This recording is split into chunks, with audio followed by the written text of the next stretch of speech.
This clip is brought to you by SaveWithConrad.com.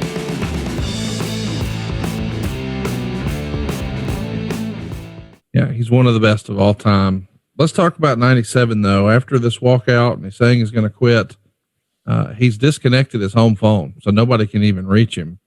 But he does get in contact with a wrestling magazine to do a photo shoot. And he knows it's going to appear, and I guess what was like the After Mags, not the WWF magazine. But anyway, he does this photo shoot while he's wearing an Outsiders t-shirt. So it's got the picture of Kevin Nash and Scott Hall wearing their NWO stuff. It is a WCW officially licensed t-shirt.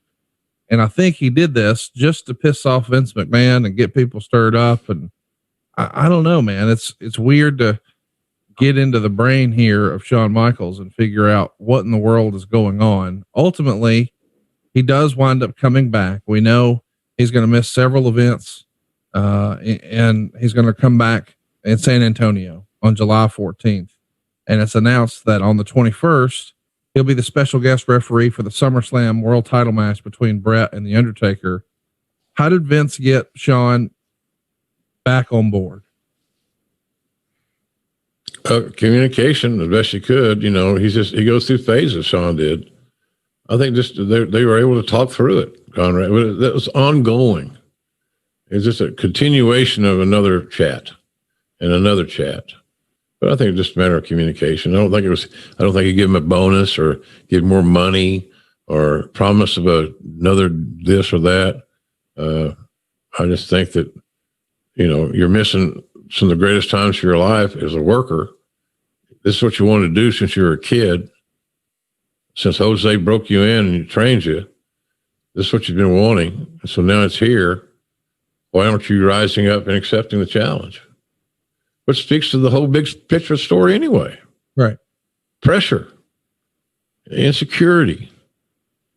We're dealing with a form of a mental situation. I don't want to say mental illness because that probably would be inaccurate as hell, but just a form of psychological issues that should have been addressed years before with a professional. And we look at it now, you know, when JR says that Shawn Michaels should have got psychological counseling, click, click, click. Well, I think a lot of us could have used psychological counseling. I think those of us that are born and raised in this crazy fucking business could probably use some couch time. And that's not to be embarrassed about. No. For God's sakes, people have got to get over well, you know, it's like Tony Soprano going to the goddamn Dr. Melfi. Uh-oh, I'll get you killed.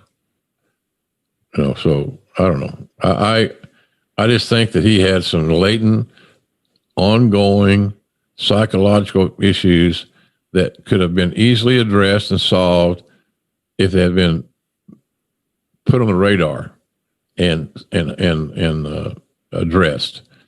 Brilliant. He's not a dumb guy, but there's certain things he does that he likes to do.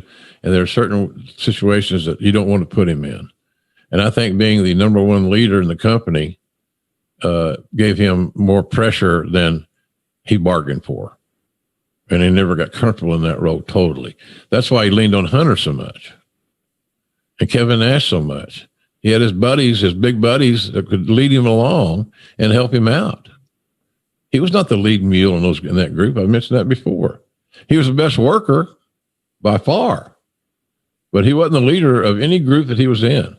He was a key component to all the groups he was in, but I'm not so sure he was ever the clear-cut spokesperson of that group in real life, not in front of the camera, behind the camera. It's just how it worked with him. Let's talk about the creative here. I really like this. We've got, you know, Bret Hart and Stone Cold and the Hart Foundation and Shawn Michaels, and it's all sort of mixed together. The Undertaker is the world champ. Of course, he beat Psycho Sid at WrestleMania 13. So he's going to be defending his world title against Bret Hart in the main event. So why not throw Shawn in there as a special guest referee? And we know what's coming. There's going to be some miscommunication and then a loogie and a big chair shot that misses its mark. And now, regrettably, Shawn has to count the pin. Bret Hart is the champion for the 5th time It's a big moment and it's great storytelling. And it makes me wonder at this point, and this is, I want to give context here. This is August of 97. Vince is going to come to Bret the next month. So 30 days later in Madison Square Garden and say, I can't honor my contract with you. I can't afford you. See if you can get a deal from WCW. I'll try to help. But back up to SummerSlam now. In August, did you think the idea was we're on a collision course for Shawn and Bret? That's clear. Did you think at that moment we're going to do it at Survivor Series and then that'll build a Royal Rumble and then we'll do a rematch much like we did the prior year in theory with Vader, but it wound up being Sid? Or what was the long-term booking plan, I guess, for when this Shawn Bret match was finally going to happen? I think the idea was to get it to WrestleMania, but we didn't make it. Right. And maybe the return could have been at WrestleMania, some kind of stipulation thing. Who knows? But after the Vince and Bret dialogue regarding honoring the contract, et cetera, I think the thought was to accelerate and to get this done as soon as possible. So that would be on the calendar, November 97, Montreal. It's interesting that, we know that's where we're going, but it's fun to sort of play, sort of what if. Hey, it's Conrad Thompson. Thanks for checking out the podcast here on YouTube. Be sure to hit the subscribe button and the notifications bell so you get a notice anytime we upload some new content. And go save yourself some money right now. If you're in a 30-year loan or you have credit card debt, it's not a matter of if I can save you money. It's a matter of how much. Find out right now for free at SaveWithConrad.com.